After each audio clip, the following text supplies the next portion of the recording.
1.5 ইঞ্চি 2 ইঞ্চি আস্তে আস্তে করে বড় হতে থাকে।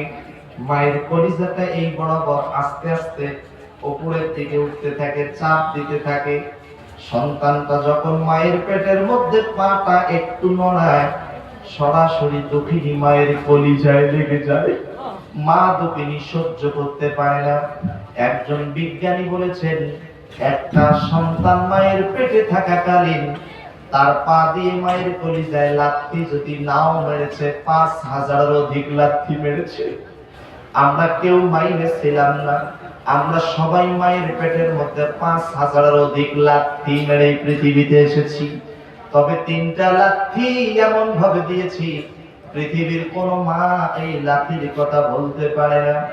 সন্তান যখন পৃথিবীতে আসার সময় হয়ে যায়, সন্তানটা মায়ের কলিজায় আঘাত দেওয়ার সাথে সাথে মা চিল্লায় বলে, আত্মহত্যা করবো, বিষ এনে দাও, বিষ খাবো, এরপরও ব্যথা সহ্য করতে পারি না।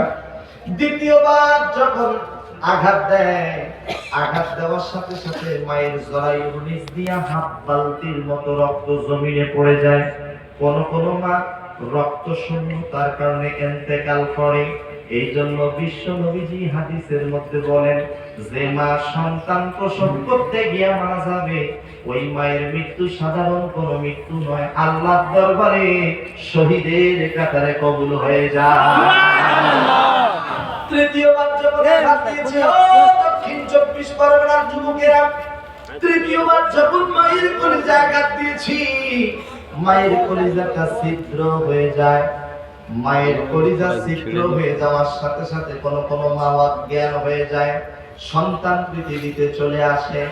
সন্তানকে যখন মায়ের কানের কাছে শোয়া দেওয়া হয়, সন্তানটা যখন উম্মা উম্মা টোয়া টোয়া করে কান্না করে, মায়ের জ্ঞান ফিরে যায়।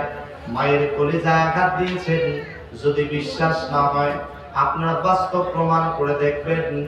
আপনি আছেন দিল্লিতে, আপনার মা আছে কলকাতায় দক্ষিণ বারাসাতে। আপনি যদি বিপদে পড়েন, পশু পাখি জানার আগে, টেলিফোন করার আগে মা দুঃখিনী কেমনে যেন টের পায়। মেডিকেল সায়েন্স প্রমাণ করেছে, মেডিকেল সায়েন্সের কথা বলছি। সন্তান যখন বিপদে পড়ে, তখন মায়ের কলিজার ঘাটা যন্ত্রণা করে, ছটফট করে। তখনই মা দুঃখিনী বুঝতে পারে আমার সন্তানটা বিপদে পড়েছে। এর জন্য পৃথিবীর সকলকে ফাঁকি দেওয়া যায়, কিন্তু জনম দুঃখিনী মাকে কখনো কোনোদিন ফাঁকি দেওয়া যায় না। আমরা সবাই মায়ের পেটের মধ্যে 5,000-এর অধিক লাথি মেরে পৃথিবীতে এসেছি, কিন্তু বিশ্ব নবী তিনি হচ্ছেন রহমতের নবী, তিনি হচ্ছেন বরকতের নবী।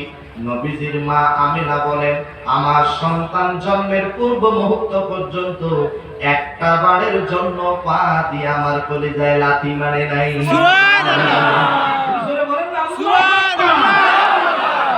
আমরা যেদিন পৃথিবীতে এসেছি, জন্মের পরে নাভিটা কেটে দেওয়া হয়েছে, কিন্তু নবীজির মা আমিনা বলেন, আমার সন্তানের নাভিটাকে যেন আমার পেটের ভিতরে কেটে দিয়েছে। আরেকটু জোরে বলে আল্লাহ। শুধু কি তাই, আল্লাহ নবী রাহমাতুল লিল আলামিনের মা আমিনা